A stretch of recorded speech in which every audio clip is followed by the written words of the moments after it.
5 সেপ্টেম্বরের দিন দিদির জন্য একটা ছোট্ট গিফট নিয়ে কৌশিকী চলে গেছিল নাচের ক্লাসে। তোমরা জানো কিনা জানি না, খুব ছোটবেলা থেকে কৌশিকীর নাচের প্রতি ভীষণ আগ্রহ, তাই আমরা ওকে নাচের ক্লাসে ভর্তি করে দিয়েছি। নিজের হাতে একটা সুন্দর ড্রয়িং করে নিয়ে গেছে দিদির জন্য। গিফটটা তো আমরা বড়রা কিনে দিয়েছি, কিন্তু এই যে ছোট্ট ড্রয়িংটা ও নিজে হাতে করে নিয়ে গেছে, এটাই ওর দিদিমণিকে দেওয়ার সব থেকে বড় গিফট। সেদিন তো আর ক্লাস হয়নি, তাই বাচ্চারা সবাই খুব আনন্দ করে নাচানাচি করছে। তাই ওকে দেখে আমারও আমার ছোটবেলার কথা খুব মনে পড়ছিল। একটু মিষ্টি নিয়ে বাড়িতে চলে এলাম। সন্ধেবেলা মেয়ে বায়না করে বসলো, মা পিৎজা খাবো। তাই হ্যাবিট থেকে অর্ডার করে দিলাম একটা চিকেন পনির পিৎজা। কিন্তু প্যাকেট খোলার পরে অবাক হয়ে গেলাম।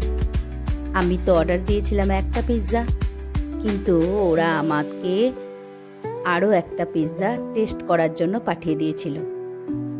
চলো এবার একে একে খুলে দেখি কেমন পিৎজাটা পাঠিয়েছে। প্যাকেজিং তো সত্যিই খুব সুন্দর ছিল, আর সাথে ছিল একটা ক্যাডবেরি। এবার খোলা যাক। আমি অর্ডার করেছিলাম চিকেন পনির চিজ পিৎজা। এই যে এই পিৎজাটাই আমি অর্ডার করেছিলাম।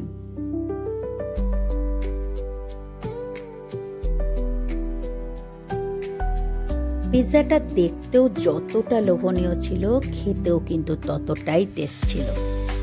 চিকেন পনির চিজ একদম ভরে ভরে ছিল। আর যেটা ওরা আমাকে গিফট করেছিল সেটা হলো এই পিৎজাটা, যেটাতে ছিল ভরে ভরে চিজ আর ক্যাপসিকাম। এই পিৎজাটাও দারুণ ছিল।